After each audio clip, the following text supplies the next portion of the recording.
Hello everybody, this is a quick introduction just to say I would really appreciate any feedback, positive or negative, about this video. It's far more casually put together than my usual camping trips and outdoor adventures because I basically finally snapped after being ill for 2 weeks and went out completely unplanned one evening that I really hadn't expected to be spending out in the woods, and so because of that it's a little bit all over the place and well, let's see how it goes. Thank you very much, friends.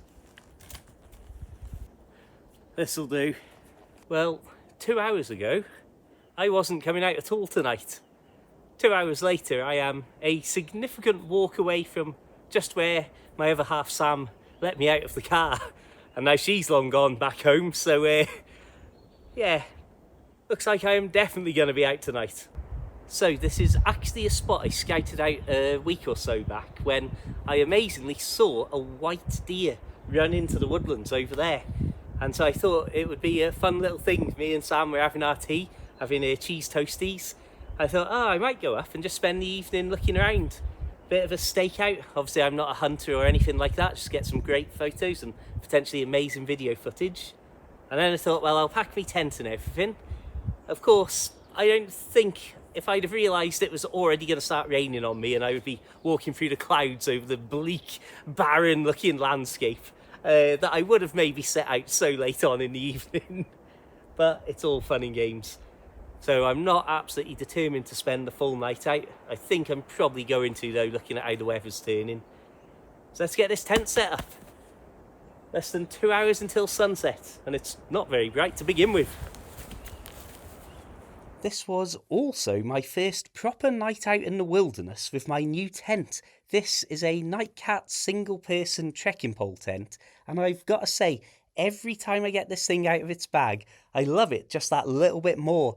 I have previously spent a night in this in my nan and granddad's garden, so I like to do these garden tests just in case it turns out there is a disastrous fault that would be terrible to only discover when you're 3 hours walk up a mountain somewhere and trying to pitch up in the rain, for example. And to be honest, I've made a few simple adaptations to make this a bit more of a piece of stealth kit, like changing all the cords to plain black cords rather than the extremely visible bright yellow with reflective strips sewn in cords that it came with. I've also put a little bit of tape over any of the reflective tassels and stuff that you attach guy lines to. This video isn't going to turn into some sort of review video, I do promise, but just to give you a general idea of how quick and simple this is to set up. Basically, I've gone around and put, I think, 5 pegs in the ground at this point. Then once the base is pegged down, literally just add my trekking pole in and get that to a height that I want. And then finally put another peg into the front guy line that attaches to the doors just to make sure that it stays upright. In this particular setup, I was obviously lucky to have a lot of trees around me that I could put the extra guy lines around, so that allowed me to really separate the inner and the outer layers to help stop any condensation dropping down on me in the night. But just have a look at this. This is what I really like about this setup. So the first pegs that we put into the ground actually go through the loops that are attached to both the inner and the outer. But the outer sheet actually has these little, I don't know what you'd call them, buckles, ratchets, and you can literally just go and tighten them. So if you have a look at how loose this is to begin with, then literally having taken only seconds to pull those tabs slightly tighter, it's really pulled it all nicely together. I know there's no real way to do this quietly, but I've already a couple of times, maybe about 200 feet in that direction, heard cracking of twigs. So could just be the wind, could be falling debris, could be deer, could be humans. Obviously very difficult to know, so I'm trying to keep a very low profile, but obviously it's extremely difficult when you've got to set up and do a lot of motions, picking the tent up and all that. Anyway, let's get the camo net on and see if anything emerges. Regular viewers of my videos may well know I am a huge fan of camouflage netting, and you can see here just this first few seconds as to why And I'm not trying to say this is perfect camouflage or anything like that, or some sort of professional 5 miles behind enemy lines hiding out. This is just simply me as a normal person taking a matter of maybe 2 minutes to throw a bit of camouflage net over an otherwise relatively bright green tent and seeing it almost instantly blend in about 90% better. Something I will say here is from the front you can see this actually looks okay, but get ready for the next changing camera shot where it's about to look absolutely appalling. And this is because this is one long sheet of camo netting, and what I'm planning to do is cut it in half and then use cord to loop it together to make it more of a square shape, which will mean that I can literally just unfurl it all and then throw it straight over a tent like this or a bivvy bag. But you can see, even with the most basic quick throwing a net over, just how much that's made this disappear. And you'll see later on in the evening as well, for the bits of green that are still exposed, I actually grab just a little bit of the dry bracken and fern and throw that amongst the camo netting as well. So now it's a case of quickly chucking our stuff in, so get my Amazon Basics inflatable air mat in there, and I'll be honest, I think it's really good. As a nice, simple, cheap Amazon Basics branded item, I'm really pleased with it. Then this is my super big duck down sleeping bag, which I'll be honest, on this night it was probably too hot. It was too hot. I ended up basically having to take my coat off and stuff, and then sleeping with the sleeping bag actually unzipped probably well down below my chest height in the end. But yeah, you can see lovely little tents and a very basic nice little setup. A little bit of extra camouflage, like I say, just to help cover up some of the worst of that exposed green section. But ultimately, as it was already getting on in the evening, it was ever darkening, it was overcast, it was all of the bad things you can say about miserable late evening weather. Obviously, I wasn't too worried that I was going to be shining out into the darkness or anything like that. Once again, this sort of thing amazes me. We are so in the middle of nowhere. And luckily this is old, as you can see. But the idea that somebody's been all the way up here camping or walking, chucking beer cans about. So I'll take that back with me. A little update on the can. Obviously I did actually fetch it back, but look, it appears that sometime long ago it's being used as target practice up and out there. So yeah, definitely worth keeping your head down when you're out and about in these random places. Hopefully you're not getting too windswept there. Let's get these off. So the weather has really started to change now, so much so that I could barely get the word weather out of my mouth. It's been a few, I wouldn't say heavy showers, but certainly far heavier than I would want to be out. I was just doing a little bit of exploration. No sign of any deer or any wildlife other than the birds at the minute. So I thought, let's retreat inside and just let it get properly dark and see how the night continues. Could be a very good night's sleep of just a very, very long night. I don't know, 9 PM, head down, lights out, if this is how it's going to be. Don't realise how chilly it is out there until you get just out of that little tiny wind that's just whipping along at the ground level. Nothing wild down here, but luckily we're shielded by the hill behind us, but it sounds right up in some of the bigger treetops like a proper good old mischievous night out there. This is one of those strange things I think that people either will get or not get at all. And hopefully if you're watching this video you get this. A little bit of a pitter-patter of rain on the tent. The sound of the wind whipping through the taller trees, just I don't know, 50 to 100 feet away. Some of them actually probably around us. Birds still hanging around. Yeah, we're toasty, we're dry.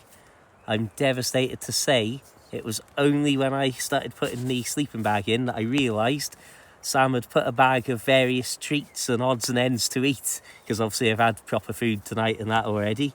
And I've gone and left it on the kitchen worktop. Oh, so it's just water for me until tomorrow. Oh. But on a serious note, I just absolutely love this. And again, if nothing's going on as it gets really, really dark over the next 45 minutes, I'll put my head down, and if I sleep straight through, that's brilliant. If I wake up maybe around the 12 till 2 a.m, I might think, I might start walking back and have a late morning. If I wake up at 3 o'clock, I'll say, let's just put our head down, see if we can get another hour or so, and wait until it's a bit lighter to walk out. But yeah, I just love this sort of stuff. This is what I want to do more of. Not a massive epic planned trip, just a pleasant evening. I will admit there was a little part of me that wished I had thought about going out and camping on this night before I'd already eaten and had my tea and everything, because it's always good having a little stove going and cooking yourself up, even in my case just a little pasta or pot noodle that I normally have. But anyway, it was good just to be out in any way rather than to not be out at all.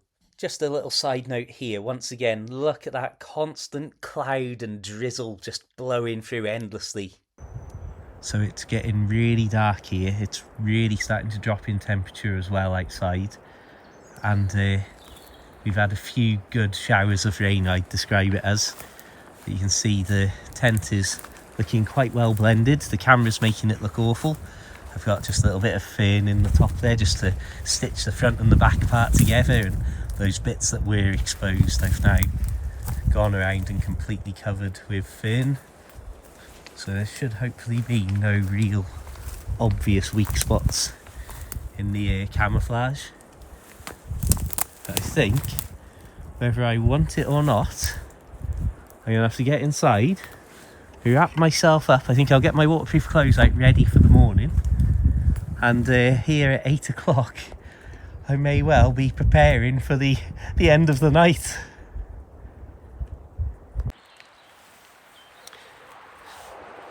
So I don't know if you can hear how much the wind is really whipping up amongst the trees out there. We'll see how this goes over the course of the night, because it might, if this is going to carry on building like this, it could end up being a really, really rough night out there. That might change my opinion on what time I'm going to wake up and what time I'm going to pack up, to be honest. But we'll see what happens. Yeah, I'm going to record a little bonus video for my channel members and Facebook subscribers and so on. But to be honest, the weather and that has turned that bad, and the light level has dropped so low that every source of light, even though this is really dim, every source of light feels way too bright. And because there's been general farming sounds happening just over the brow of the hill in that direction, I'm just going to wrap everything up for now and see how I feel in about an hour or so. I'll just get some sort of order in my kit here so I can make a quick getaway when I wake up in the morning. And yeah, let's get this light off. You can see inside the tent it was actually a pretty modest temperature. I don't think it dropped below 11 degrees, and once I'd been in there myself for a while, my body heat helped warm the area up to about 15 degrees. So as I say, with my mega winter sleeping bag in there, it was actually too warm for my comfort levels to fully wrap myself up. You can also see here from the trail cam footage that between the hours of about 7:30 and 9 o'clock, we completely lost the usable light. And I basically went around doing all of my checks obsessively in the distance for any lights that were suddenly becoming visible in the darkness. And of course, also getting all of my own kit all together so that if I did need to make a quick getaway, everything was there in the tent and in my rucksack ready for easy access. You can see here as well, my last real disturbance was at 10:20, and from that point on, I slept for basically hours undisturbed. Absolutely brilliant. But of course, plenty of rain there across the camera lens. Okay, it's just gone 3 in the morning. Something has got, I believe, between the inner and the outer tent, so I imagine this is going to be a big moth. I'm going to... Listen. No. I'm gonna just engage the light and we'll find out together. 1 second.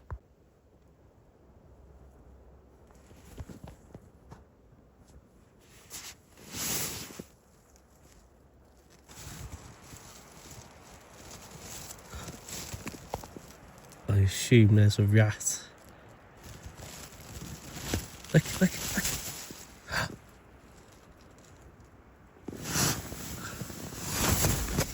Uh-oh.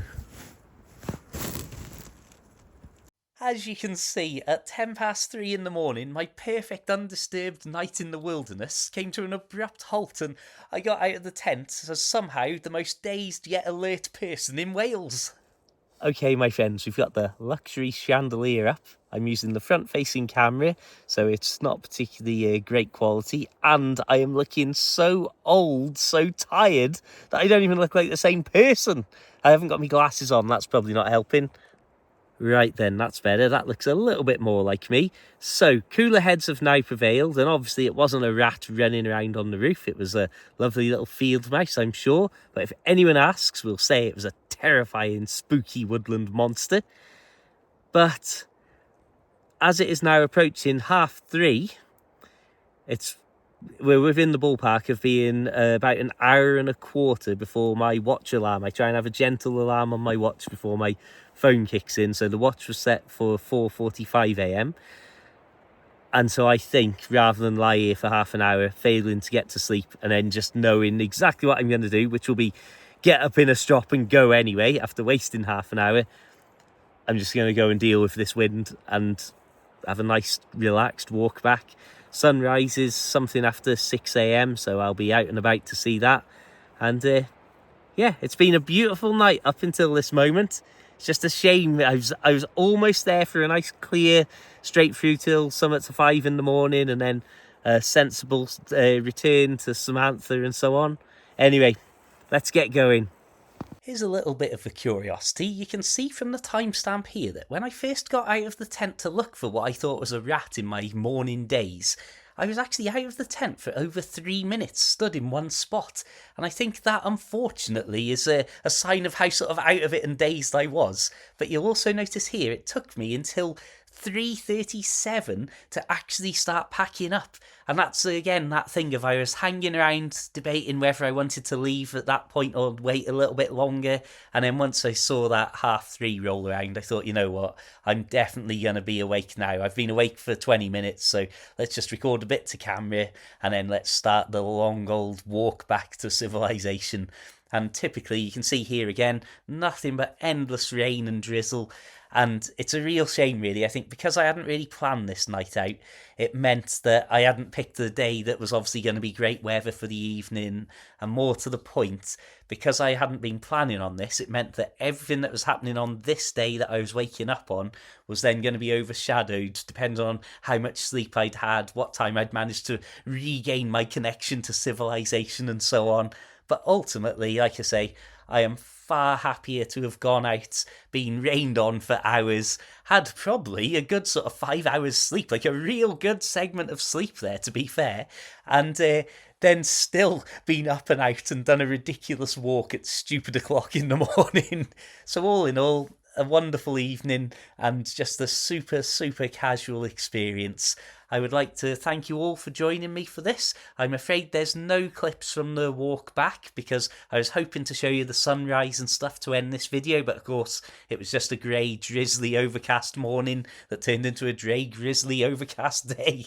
So I will say thank you so much for tuning in, my friends. A massive thank you, as always, to my YouTube channel members, Facebook subscribers, PayPal and Coffee supporters. Without you, I mean, even this tent, it was because of the support of people and viewers and people watching these videos that I was able to get a tent that I really wanted. So again, thank you very much. Don't think I do not appreciate that. And I suppose until the next time, my friends, I will say the usual things. Please do check the links in the description. I'll leave some Amazon associate links to some of the gear that you've seen me use in this video. If you buy through those links, I will get a commission, so it's a great way to help support these videos if you're looking at getting something like that anyway. I know this video has been really casual. I just really wanted to do something rather than nothing, both in terms of making a video and getting out into the great outdoors. So until the next time, my friends, thank you for watching. Keep it interesting, keep it tent worthy, have a fantastic day, and of course, my friends, farewell.